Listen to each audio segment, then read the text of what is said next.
Glória a Deus. Quantos estão felizes por estarem aqui? Amém. Amém? Quero declarar que você não vai embora do dia que você chegou. Você vai abençoado. Amém. Você vai cheio da vida, cheio da presença. Que você possa ir embora para sua casa cheio de fé. Amém. Hoje eu saí para fazer umas visitas, visitei 4 famílias.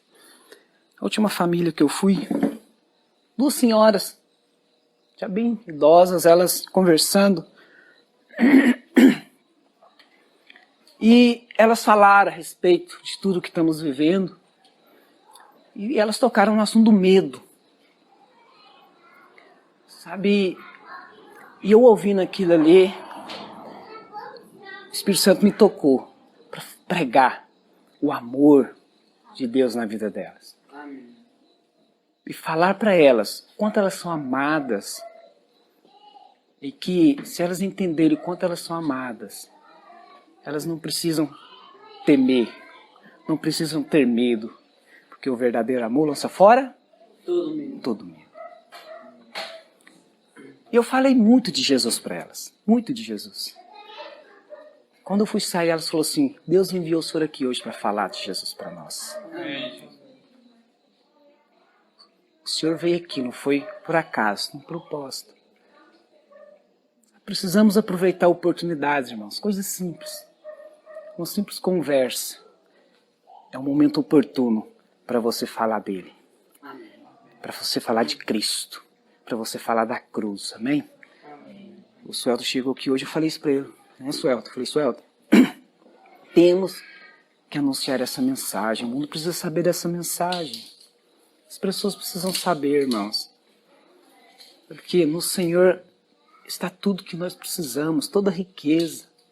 Sabe, toda saúde plena, toda alegria, toda paz. Está nele. Quanto mais você ouvir, quanto mais você se enche dessa verdade do Senhor no seu coração, mais envolvido nesse descanso você fica. Mais você é abraçado nesse descanso. Mais paz da parte de Deus você recebe no seu coração. Isso é maravilhoso. O mundo carece da verdadeira paz. Sabe, o mundo não conhece a verdadeira paz. Precisamos anunciar essa verdadeira paz ao mundo. Amém? Amém. Glória a Deus. Hoje é o nosso 14º dia, é isso?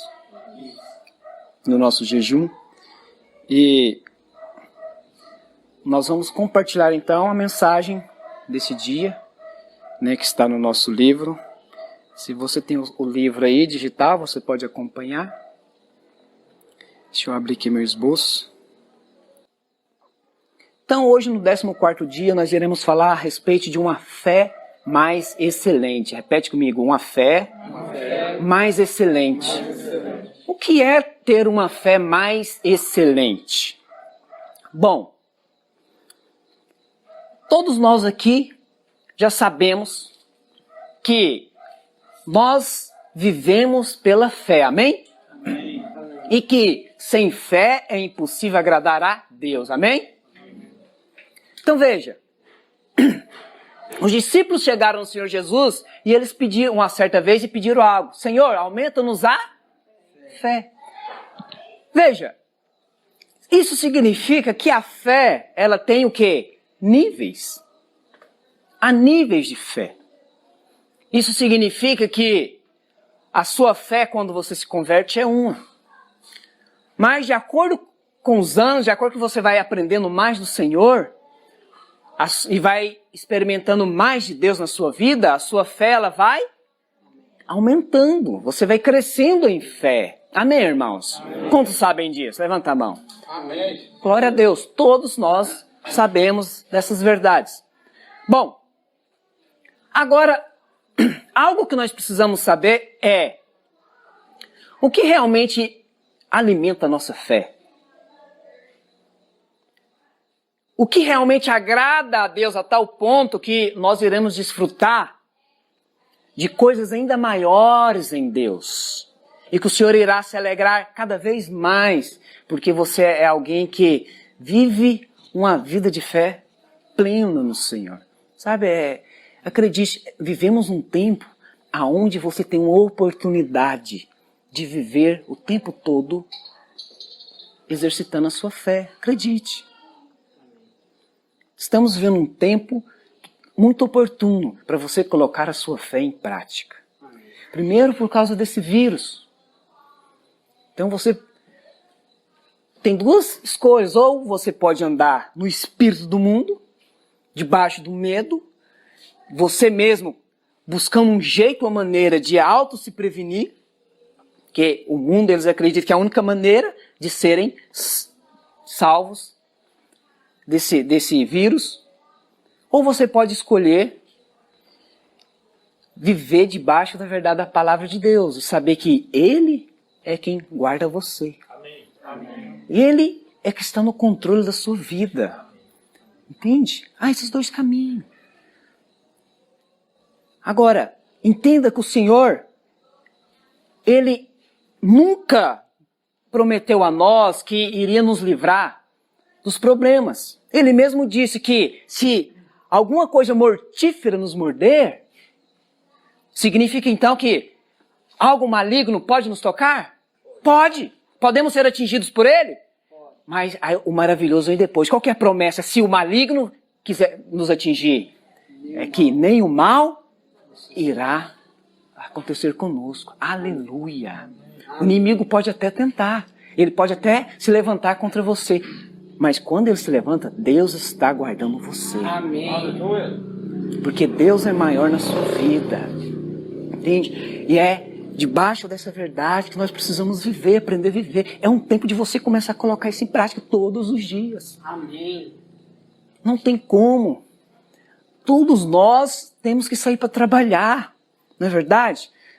Temos a nossa vida para seguir. Como que nós vamos ficar escondidos dentro de casa? Não tem como. E quando você sai, você tem que sair confessando isso. O Senhor é quem me guarda. Amém. O Senhor é quem cuida de mim. O Senhor tem pensamentos bons a meu respeito. Eu sou guardado. Esse vírus, ele não tem poder sobre a minha vida. Amém. E ora pela sua casa. Declara essas verdades na sua casa, na sua família. E descansa. Aprenda a descansar essas palavras. Isso é tão bom, irmãos. Eu confesso para os irmãos, há momentos em que o medo, ele quer me dominar, ele quer vir sobre mim, sobre a minha vida. E então eu tenho que voltar o meu pensamento, o meu coração para a palavra. E então eu começo a confessar, eu volto meu coração para o Senhor, e aí o medo, ele começa a se dissipar novamente. É tão bom que eu posso então ver e desfrutar que aquilo que nós temos pregado, ensinado, não é em vão. Porque é a verdade da palavra de Deus, que é viva e eficaz. Aleluia. Amém? Então, queremos hoje falar a respeito dessa fé mais excelente. E algo que nós precisamos entender é, não podemos limitar o agir de Deus. Amém. Não limite o agir de Deus em nenhum momento da sua vida. É muito ruim quando nós queremos limitar a ação de Deus em pensar que há coisas que Deus sai do controle, que Deus ele não pode fazer. Não, querido. Deus, ele pode todas as coisas. Aleluia. Qual que é o problema de muitas pessoas? Eles confundem o quê? Eles confundem o seu nível de fé com o agir de Deus. Vou te explicar aqui. Será que Deus ele pode do nada fazer outro mundo? Outro planeta?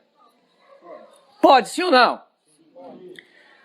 Mas você tem fé para orar e Deus fazer isso? Não.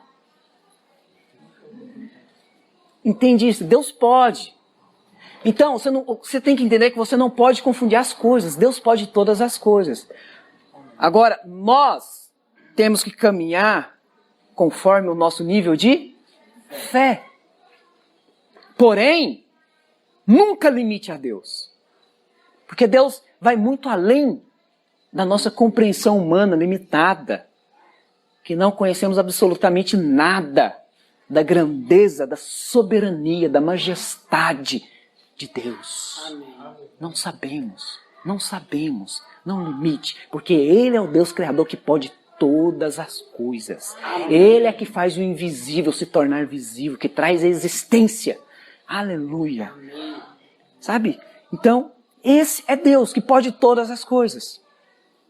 Então, muitas pessoas pegam da sua limitação de fé e se aplica na pessoa de Deus. E coloca na conta de Deus. Então, a coisa é o seu nível de fé. Aprenda a separar isso. Se você não crê suficiente, não coloca na conta de Deus, como se Ele não conseguisse fazer, como se Ele não fosse capaz, como se Ele não fosse poderoso o suficiente. Ele pode, querido.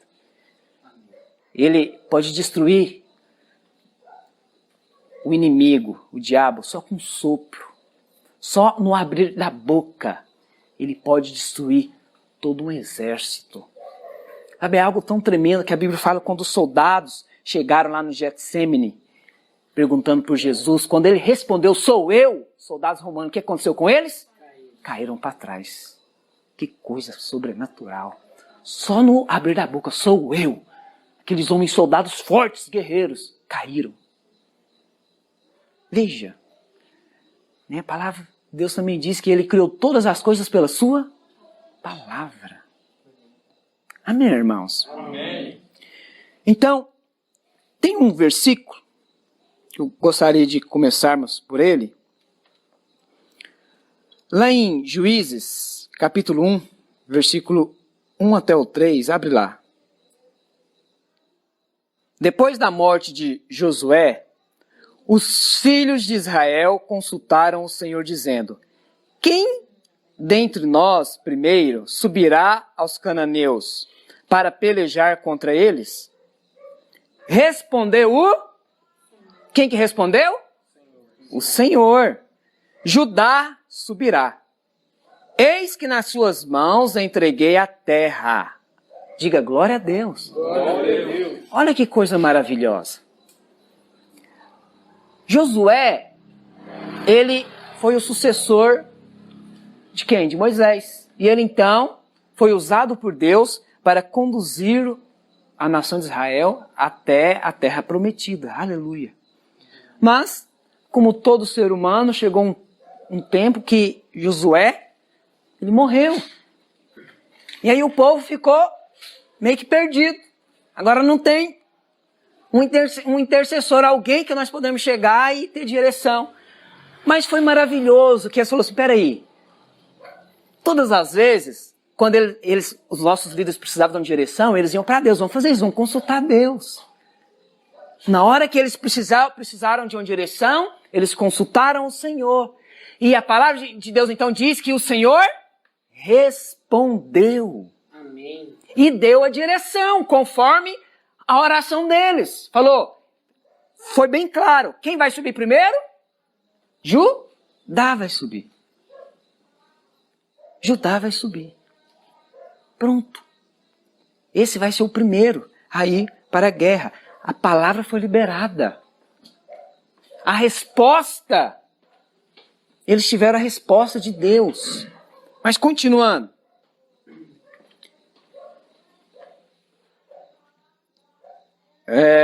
Pois Judá e Simeão, seu irmão, Judá subirá, eis que nas suas mãos entreguei a terra. Disse, pois, Judá a Simeão, seu irmão, sobe comigo a herança que me caiu por sorte, e pelejaremos contra os cananeus, e também eu subirei contigo à tua, que te caiu por sorte. E Simeão partiu com ele. Então veja, Deus deu a resposta e falou claramente, quem é que irá subir? Judá. Depois que eles receberam a palavra, o que eles fizeram? Eles duvidaram da palavra.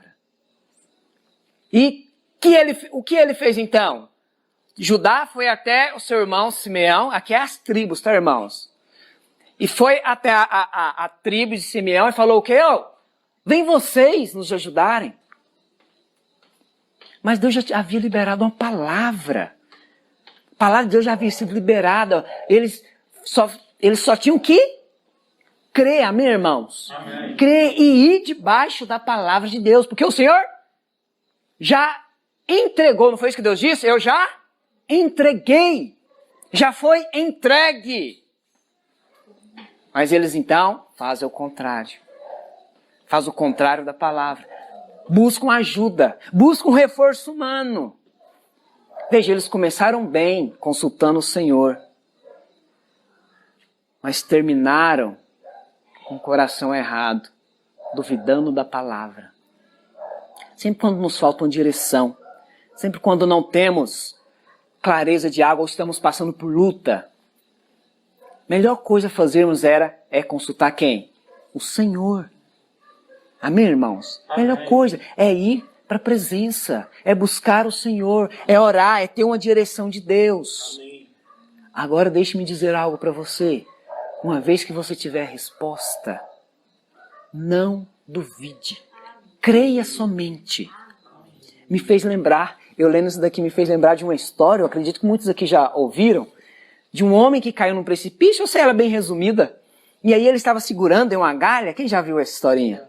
Ele segurando na galha, ele ali sozinho, a única coisa que restou a ele então é olhar para o céu. E ele falou, Deus, por favor me ajuda, orou pedindo ajuda. E Deus então respondeu para ele, falou assim, pode soltar, eu vou te segurar. Ele olhou, falou assim, tem mais alguém aí que pode me ajudar? Veja, buscou uma direção, mas a resposta foi algo difícil demais para ele. Soltar. Tem mais alguém aí que pode fazer de um outro jeito? Às vezes nos falta isso. Temos a direção, sabemos o caminho. Até mesmo a palavra nos deixa bem claro qual é o caminho, o que nós temos que fazer. Mas o que nós queremos? Muitas vezes fazer o quê? Dar uma ajudinha para o Senhor. Né? Buscar um outro jeito de facilitar as coisas, porque temos medo de soltar. Porque não confiamos o suficiente. Vai que ele não me segura coisa nenhuma. Vai que esse vírus aí me pega e eu, nós somos assim, ficamos receosos o tempo todo. Precisamos aprender a tomar posse da verdade, irmãos. Amém. Pode soltar, eu vou te segurar. Aleluia. Amém. E a Bíblia então diz que eles foram. Simeão foi então para a guerra junto com Judá. E eles então estavam indo bem, ganhando as guerras e já chegando no final para tomarem posse, quando eles iam contra o último exército inimigo. Olha só o que a Bíblia diz. Olha só. Subiu Judá e o Senhor lhe entregou nas mãos os cananeus e os fariseus e feriram deles em Bezeque 10.000 homens. Em Bezeque encontraram Adoni-Bezeque e pelejaram contra ele e feriram os cananeus e os fariseus. Esteve o Senhor com Judá e este despovoou as montanhas. Porém não expulsou os moradores do vale, porquanto tinham carros de ferro. Lê de novo e entenda esse versículo. Esteve o Senhor com? Esteve o Senhor com? Em outras palavras, o Senhor era com? Com ele. E fala, porém não expulsou os moradores do vale, porquanto tinham carros de? Mas peraí, quer dizer então que carros de ferro é maior do que Deus? Não parece estranho isso daqui? Tipo assim, porque Deus era com ele, então eles não puderam expulsar esse povo, porque tinham carros de ferro. Entendeu? Parece meio contraditório.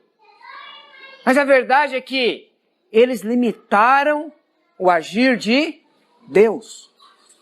Limitou a ação de Deus na vida deles. Não permitiram que a palavra de Deus se cumprisse completamente. Por que isso aconteceu? Porque eles acreditavam que um reforço seria mais garantido.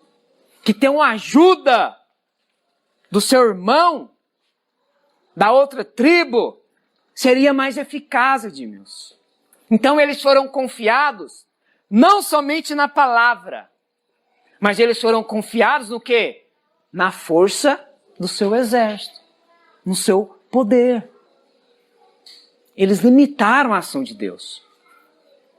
Gente, houve um limite aqui. Deus não pôde agir em certas circunstâncias, porque dependia da fé deles. Está vendo que eles foram, até onde a fé ia, eles foram. Mas chegou um momento que eles olharam, eles viram que aquele exército ali tinha o quê? Carros de ferro. Eles falaram, vixe, isso aí não é para nós não. Vamos desistir. Nós não podemos contra eles. Vamos deixar eles aí mesmo. Tá bom, nós já conquistou o suficiente. Eu já tenho o suficiente. Isso daí não é para mim. Não limite a Deus. Pastor, como que eu limito a Deus? Quando você não crê naquilo que Ele é capaz de fazer na sua vida. Porque eles não creram que Deus era capaz de expulsar. Isso não aconteceu. Vocês estão entendendo isso? Amém. A palavra de Deus também nos conta, na história, de 3 pares de pessoas, lá no livro de Hebreus. Agora vai lá para Hebreus. Deixa eu voltar aqui para o esboço. É algo fantástico que nós vemos aqui. Hebreus 11, 32 ao 34. O versículo começa dizendo: E que mais direi? Certamente me fará o tempo necessário para referir o que há a respeito de Gideão e Baraque, de Sansão e Jefité, de Davi, de Samuel e dos profetas, os quais, por meio da fé, subjugaram reinos, praticaram a justiça, obtiveram promessas, fecharam a boca de leões, extinguiram a violência do fogo, escaparam do fio da espada, da fraqueza tiraram força, fizeram-se poderosos em guerra, puseram em fuga exércitos de estrangeiros. Aleluia! Glória a Deus! Aqui então, os irmãos, muitos já sabem e conhecem esse versículo, aqui está falando dos homens que fazem parte do hall da fé. Amém? Então esse versículo aqui é voltado para falar a respeito de fé. E aí vai dar o exemplo e vai falar de grandes homens e mulheres de Deus que viveram debaixo da fé, que agradaram o Senhor, porque viveram em fé. E um desses personagens é esses que nós lemos aqui a partir do verso 32. Vamos voltar para ele. Que mais direi? Certamente me faltará tempo necessário para referir o que há a respeito de Gideão, de Baraque, de Sansão, de Jefité, de Davi, de Samuel. Bom, nós sabemos que na palavra de Deus nada é por acaso, amém, irmãos? Amém. Nada. Você não pode excluir algo da palavra de Deus. Até mesmo a ordem em que se encontram os nomes, nós precisamos prestar atenção nessas coisas. Por quê? Se nós formos observar, a ordem aqui que é citada os nomes é diferente da ordem cronológica lá do Velho Testamento. Isso nos mostra o quê? Que Deus quis dar prioridade aqui. Que tipo de prioridade? Nível de fé. Porque, lembra do apóstolo Paulo? Quando a Bíblia começa a contar a história do apóstolo, a Bíblia sempre citava quem primeiro? Barnabé e Saulo, não era assim? Barnabé e Saulo, Barnabé e Saulo. Aí chegou um momento que inverteu. Aí começava como? Saulo e Barnabé, Paulo e Barnabé. Mudou. Por quê? Paulo, ele passou a ter mais fé, já tinha crescido, amadurecido o suficiente. Então ele já vivia mais na dependência do Senhor. Então a própria Bíblia já mudou a ordem. Já não era mais Barnabé e Paulo, agora é Paulo e Barnabé. Amém. Amém, irmãos? O mesmo aconteceu aqui. Então, se nós formos observar, por exemplo, Gideão e Baraque. Vamos falar desse primeiro grupo aqui. Gideão e Baraque. Quem veio primeiro, então? Gideão, ele veio primeiro. Mas como que é citado aqui? Olha só. Primeiro vem Gideão de Baraque. Mas lá no Velho Testamento, quem que nasceu primeiro? Baraque. Baraque nasceu primeiro. E a história dele foi contada primeiro. E depois de um tempo, se conta a história de Gideão. Entende isso? Por que Deus inverteu aqui no Novo Testamento? Nível de fé. Gideão, ele teve um nível de fé maior do que a de Baraque. Isso é tremendo. E nós precisamos aprender a avançar nisso. Amém. Aprenda a avançar nesse nível de fé. Todos os dias você tem oportunidade para crescer mais em fé. Amém. Sabe, a sua história está sendo escrita, querido. Amém. Sabe que a sua história, que o seu nome seja citado primeiro. Amém. Do que muitos. Senhor, eu quero que o meu nome esteja aí o primeiro da lista. Amém. Porque é a maneira de Deus contar. Deus conta sim.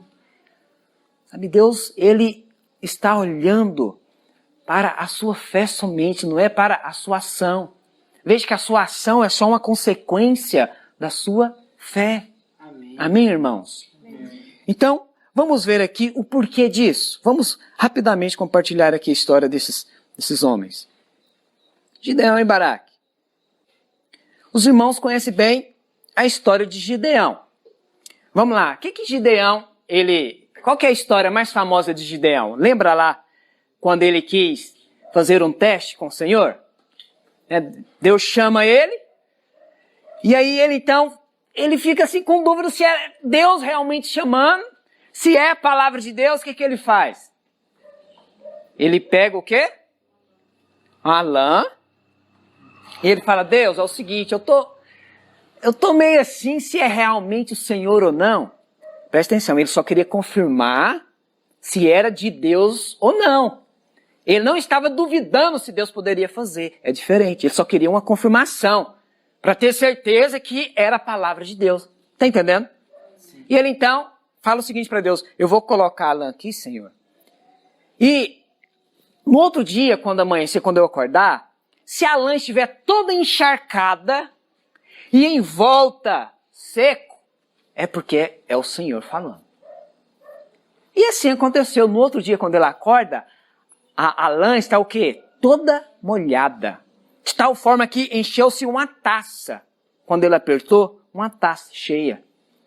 E em volta estava completamente seco. Uau!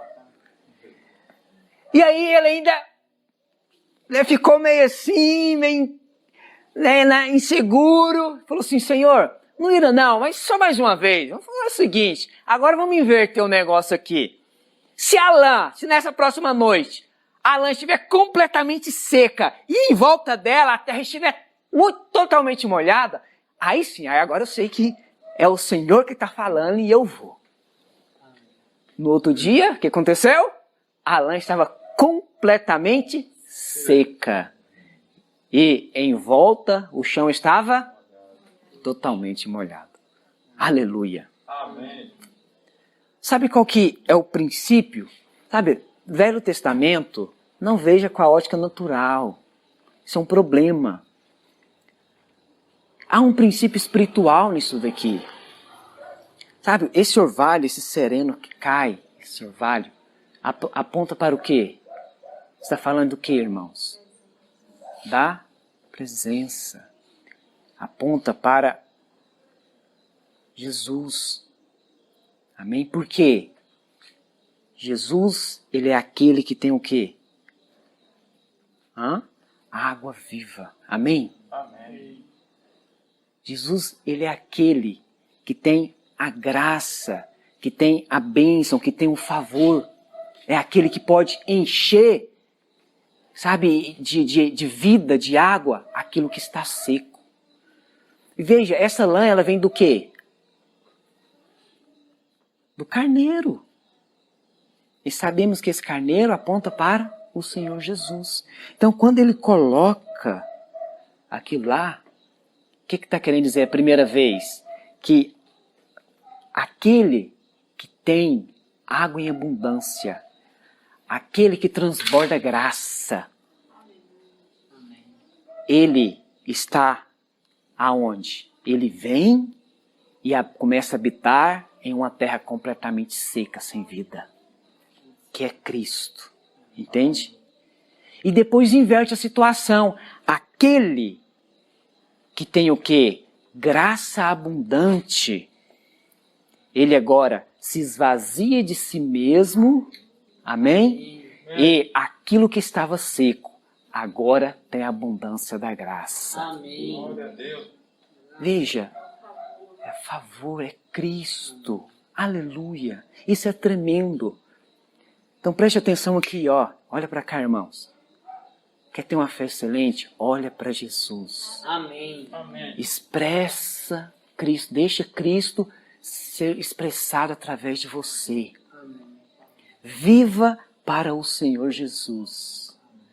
Entende isso? Viva para o Senhor Jesus. Deixe Ele conduzir você. Sabe, deixe que a graça dele te envolva por completo. Amém. É a maneira de nós agradarmos a Deus e ter uma fé mais o que? Excelente. Diga amém. Amém. Aleluia. Que coisa maravilhosa. Continuando. Vamos lá para Juízes 4. Juízes 4, versículo 3 e 4. Clamaram os filhos de Israel ao Senhor, porquanto Jabim tinha 900 carros de ferro, e por 20 anos oprimia duramente os filhos de Israel. Débora, profetisa, mulher de Lapidote, julgava a Israel naquele tempo.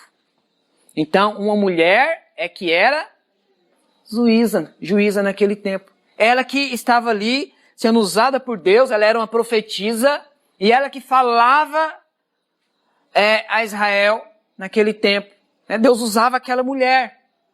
Aleluia. Débora, mulher de Deus. Amém, irmãs? Amém. Aleluia. E a palavra continua lá no verso 6 e 7. Porventura, o Senhor Deus de Israel não deu ordens dizendo, isso aqui é ela falando. Porventura, o Senhor Deus de Israel não deu ordem dizendo, vai e leva gente ao monte Tabor e toma contigo 10.000 homens dos filhos de Naftali e dos filhos de Zebulon, e farei ir a ti para o ribeiro Quizon e Cícera, comandante do exército de Jabim, com os seus carros e as suas tropas, e o darei nas suas mãos. Para quem que ela disse isso daqui? Para Baraque. Então ela disse que o Senhor já havia entregado esse exército que tinha os carros de ferro nas mãos de Baraque. Deus já tinha dado o livramento, mas ia dar o livramento por meio dele, através dele. Está entendendo? Mas aí, o que ele diz? O que é que ele fala? Verso 9, certamente irei contigo, porém não será a tua. Ele fala que ele só iria se ela fosse. Ele fala, olha, eu só vou se você for. Então, aonde que estava a fé dele? Na palavra do Senhor ou nela? Nela. Então, veja a diferença desses homens aqui. Você consegue ver aqui a diferença? Enquanto um olhava para o Senhor, o outro estava olhando para a profetisa. E ele então falou, olha, eu só vou se você for. E ela dá uma palavra. Ela diz o quê? Certamente irei contigo, porém não será tua a honra da investida que empreendestes, pois às mãos de uma mulher o Senhor entregará Cícera. Que coisa. Veja só, Deus queria usar. Deus já tinha dado a palavra. Eu já livrei, vai, pode subir. Mas ele fez o mesmo que Judá fez aqui. Foi buscar socorro em força humana.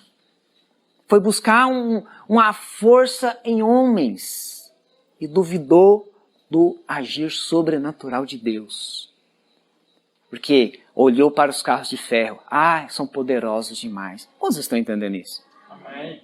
Você entende então o porquê que a Bíblia cita Gideão depois de primeiro? Porque teve uma fé mais excelente. Porque ele olhou para o Senhor. Diga amém. Amém.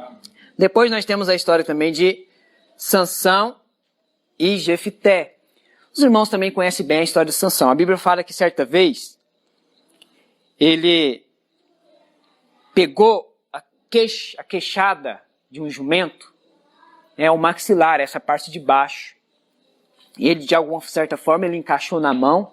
E ele então, com essa queixada, ele matou quantas pessoas? Quantos homens?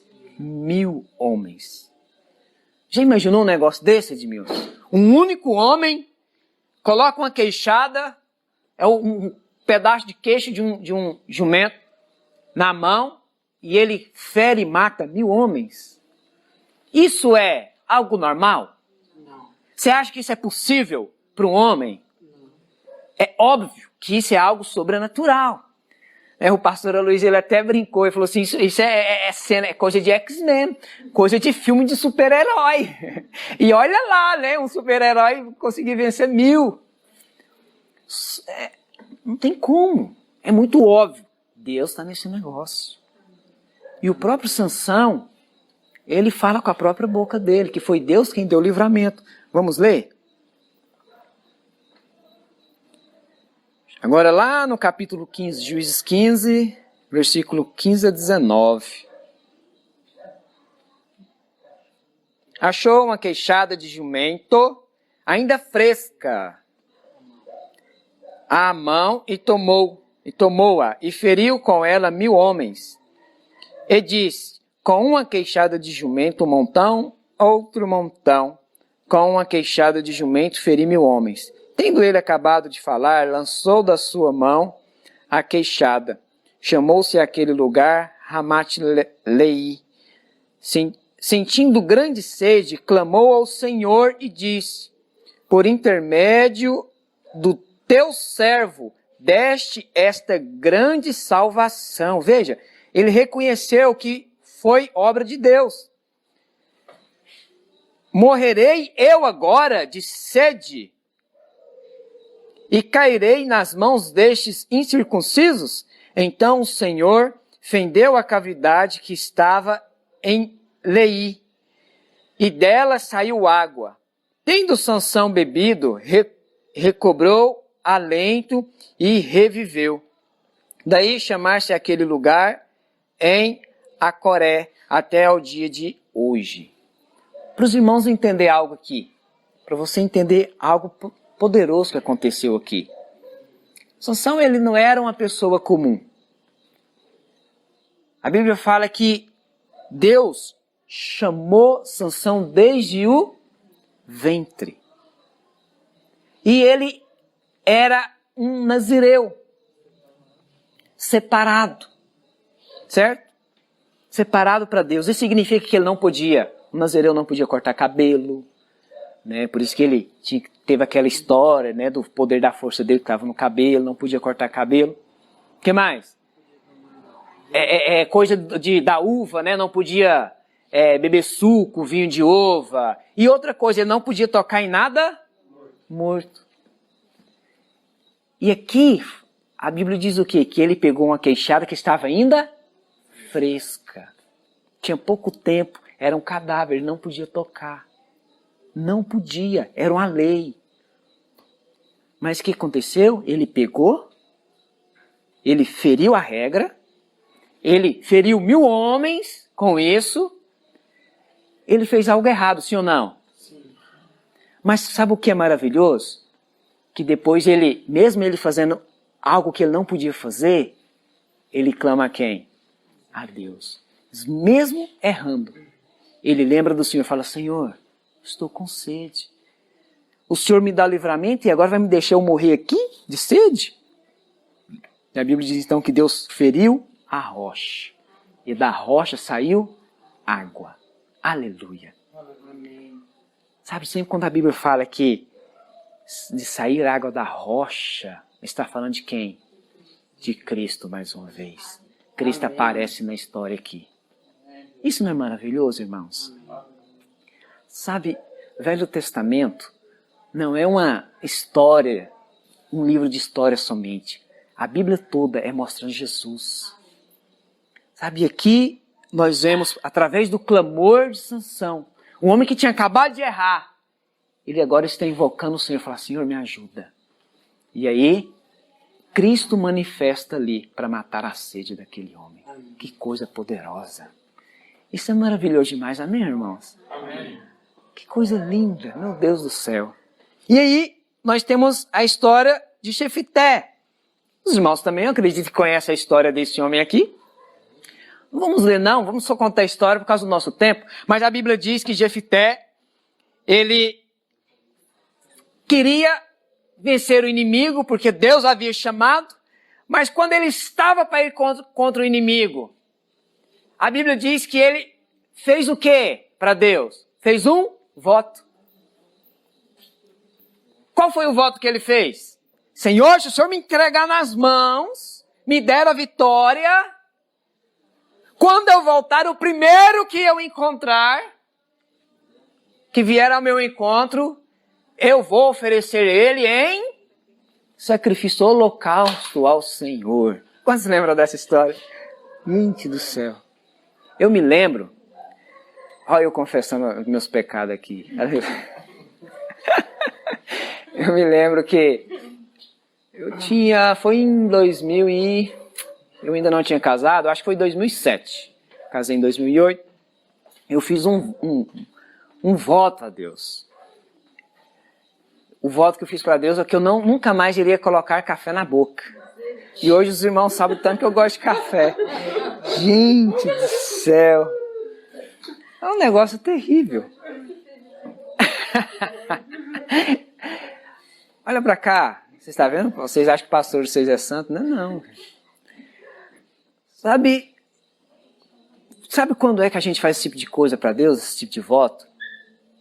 É quando nós queremos relacionar com Deus na base da troca. Acreditando que a maneira de agradar a Deus é assim, é fazendo abstinência, né? Sacrificando algo, tirando aquilo que você gosta, é a maneira de você agradar a Deus. Sabe, eu era uma pessoa completamente inocente, pensando que Deus iria estar super alegre. Meu Deus do céu. E depois eu entendi isso, eu vivia naquela acusação o tempo todo, naquela luta. Para que eu fui fazer um negócio desse? Né? E aí vai eu chorar, arrepender na presença de Deus. Falar, Senhor, eu sei que o Senhor me entende, né? Eu fiz isso na minha ignorância. E é verdade, foi na pura ignorância mesmo. Eu não sabia o que eu estava fazendo. Entende? E é exatamente isso que esse homem fez aqui. Ele estava se relacionando com Deus nesse nível. Mas Deus já tinha chamado ele. Deus já tinha liberado a palavra. Vai, eu sou contigo. Né? Eu te chamei. Mas depois ele vai, olha, se o Senhor me der o livramento, eu vou sacrificar o primeiro que aparecer. Resumindo então, a Bíblia diz que quando ele volta, quem que é a primeira pessoa que sai ao encontro dele? A filha, meu Deus do céu. A filha de Deus. Aí ele enrolou, ele fez igual eu fiz, né? Não cumpriu o voto. Não cumpriu o voto. Mas algo aconteceu. Ele não sacrificou ela, graças a Deus, porque Deus não aceita o holocausto humano. Deus o preservou disso, por isso que Deus é que teve que levar a filha. Entende? Que Deus teve que agir aí. Agora eu vou ter que pôr a filha dele, porque isso não pode acontecer. E ele então... Já era. Veja, meu Deus do céu. Que coisa.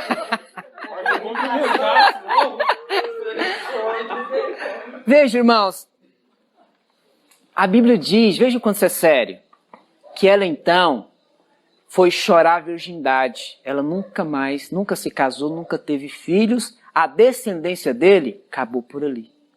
Morreu ali. Na filha. Deixou de dar frutos para Deus. Fala de frutos. Não tem frutos. Olha para Cristo. É a única maneira de você dar frutos. Amém? Amém. Não faça barganha. Apenas creia que o que Ele fez para você é suficiente. Amém. E que você é abençoado. Ele já te deu a vitória. E você já é mais do que vencedor. Aonde você pôr a planta dos seus pés, Deus vai te abençoar. Amém. E para encerrarmos, a Bíblia também cita aqui em Hebreus, capítulo 11, coloca Davi na frente de Samuel. Mas quem é que veio primeiro? Samuel. Samuel, até foi o próprio Samuel quem ungiu Davi. Mas por que ele vem primeiro? Sabe, isso daqui é fantástico, essa história eu acho fascinante. O pastor Luiz, ele escreve aqui, e ele fala de um erro de Samuel. Eu concordo com ele também, que chegou um certo momento que ele mesmo, com a sua própria força, não seguiu a direção de Deus, ele colocou seus filhos no lugar dele, como profetas também. Só, os irmãos também provavelmente conhecem essa história, os filhos andou no mesmo caminho? Não, só estava fazendo coisa errada. E isso foi mau testemunho diante da nação de Israel. O povo começou a reclamar, a murmurar das atrocidades que eles estavam fazendo, das coisas erradas. Certo? Ele fez isso sem ter uma direção clara de Deus. Mas sabe, eu meditando, eu falei, Senhor, mas que coisa, ele agiu por conta própria. Mas eu me lembrei de algo que, certa vez, o rei Davi pediu para levantar o censo de Israel. Quantos lembram dessa passagem? Que esse foi o segundo pecado de Davi, que foi ainda maior do que o primeiro. Veja, o que aconteceu naquele dia que Davi pediu para levantar o censo de Israel? Quantos lembram da história? Que milhares de pessoas morreu. Começou a morrer e rapidamente ele teve que correr, comprou ali um monte e ali ele teve que sacrificar ao Senhor e só então cessou a morte. E até que tudo isso se resolveu, milhares já haviam morrido. Tamanho foi o pecado. Por quê? Quando Davi pediu para levantar o censo, o que ele estava querendo dizer? Eu preciso saber quantos homens capazes de guerra que eu tenho. Eu preciso saber o quanto eu sou poderoso, o quanto o meu exército é poderoso. Ele deixou de olhar e confiar no Deus, no Senhor dos Exércitos. E começou a colocar sua segurança no exército que ele tinha, nos homens. Falei, Senhor, mas e agora? E meditando, o Senhor me mostrou algo. Eu falei, uau, poderoso. Lá em 2 Samuel, abre lá, rapidamente, 2 Samuel, capítulo 7. A Bíblia diz, certo dia, Davi, quando ele já havia descansado de todas as guerras, preste atenção nisso daqui, estava o quê? Descansando das guerras. Isso é poderoso. Ele então estava meditando. E ele então caiu em si. Ele manda chamar o profeta Natã e fala, olha, eu moro numa casa de cedro, porém a arca do Senhor em uma tenda. E o profeta diz para ele, faça tudo o que estiver no seu coração. Ou seja, naquele momento, Davi, ele sentiu no coração de construir o quê? A casa para Deus, que é o templo, que futuramente se tornou o templo de Salomão, que foi construído. Sabe o que é maravilhoso? É a resposta. Verso 8. Agora, pois, assim dirás a meu servo Davi, assim diz o Senhor dos Exércitos. Tomei-te da malhada de detrás das ovelhas, para que fosses príncipe sobre o meu povo, sobre Israel. E fui contigo por onde quer que andastes. Eliminei os teus inimigos diante de ti e fiz grande o teu nome, como só os grandes têm na terra. Preparei lugar para o meu povo, para Israel, e o plantarei para que habite no seu lugar e não mais seja perturbado, e jamais os filhos da perversidade o aflijam como dantes. Desde o dia em que mandei houvesse juízo sobre o meu povo de Israel, dar-te-ei, porém, descanso de todos os teus inimigos. Também o Senhor te faz saber que Ele, o Senhor, te fará casa. Quando teus dias se cumprirem e descansares com os teus pais, então farei levantar depois de ti o teu descendente, que procederá de ti, e estabelecerei o seu reino. Este edificará uma casa ao meu nome, e eu estabelecerei para sempre o trono do seu reino. Eu lhe serei por pai, e ele me será por filho. Se vier a transgredir, castigá-lo-ei com varas de homens e com açoites de filho de homens. Mas a minha misericórdia se não apartará dele, como a retirei de Saul, a quem tirei de diante de ti. Porém, a tua casa e o teu reino serão firmados para sempre diante de ti. Teu trono será estabelecido para sempre. Segundo todas essas palavras, conforme toda essa visão, assim falou Natã a Davi. Aleluia. Aqui, a Bíblia está falando a respeito de quem? Salomão? Essa palavra aqui, desse descendente, que Deus iria estabelecer um reino para sempre, está falando a respeito de quem, irmãos? Fala assim, Jesus. Aleluia. Aleluia. Aqui foi um momento chave em que Davi recebe a palavra. E que Deus fala que por meio dele, Deus iria trazer um descendente que iria reinar para todo sempre. Isso é tremendo. Aqui nós vemos, por meio de Davi, Cristo sendo manifestado. Por meio desse homem, Jesus, ele é revelado aqui. Amém, irmãos? Amém. Quer ter uma fé mais excelente? Olha para Cristo. Não olha para homens. Não olha para as circunstâncias. Olha para aquilo que ele já fez por